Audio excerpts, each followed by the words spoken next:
ఈశ్వరుడు అంటే ఐశ్వర్యకారకుడు, అతన్ని శంకరుడు అంటారు. శం అంటే ఆనందము, కరోతి శం కరోతి ఇది శంకర అంటే ఆనందాన్ని సాధించేవాడు, అనుగ్రహించేవాడు కనుక ఆయన శంకరుడు అంటారు. అలాగే మూర్తీభవించినటువంటి ధర్మము రాముడు, మూర్తీభవించినటువంటి సకల సౌశీల్యాల సౌగుణ్యాల రూపవతి సీతామాత. అట్టి సీతామాతతో రామచంద్ర ప్రభువుతో శివునితో సరిసమానంగానే వంకాయను కూడా ఒక కవి పోల్చుతాడు. ఆయన హృదయానికి రుచినిచ్చేది రామనామము, హృదయానికి ఆనందైశ్వర్యాన్ని ఇచ్చాడు కలుగు చేసేది శివనామం అయితే, సహనాన్ని తెలియచేసేది సీతామాత అయితే, హృదయానికి ఇవన్నీ కూడా రుచినిస్తాయి, జ్ఞానమైన రుచిని, అనుభూతికరమైనటువంటి రుచినిస్తాయి. కానీ నాలుకకు రుచినిచ్చేది వంకాయ. ఆ వంకాయతో పోల్చుతాడు ఒక కవి.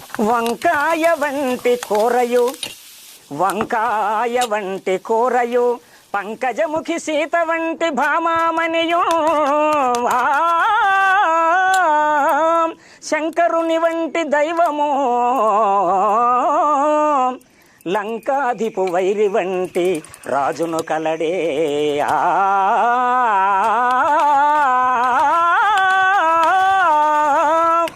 వంకాయ వంటి కూర, శంభుడు నీళ్లు పోస్తే చెలరేగిపోయి వరాలిచ్చే శంభుడు ఈశ్వరుడు లాంటి దైవము. అలాగే లంకాధిపురాధీశ్వరుడైనటువంటి రావణాసురుడు, ఆయనకి శత్రువు ఎవరు? రాముడట.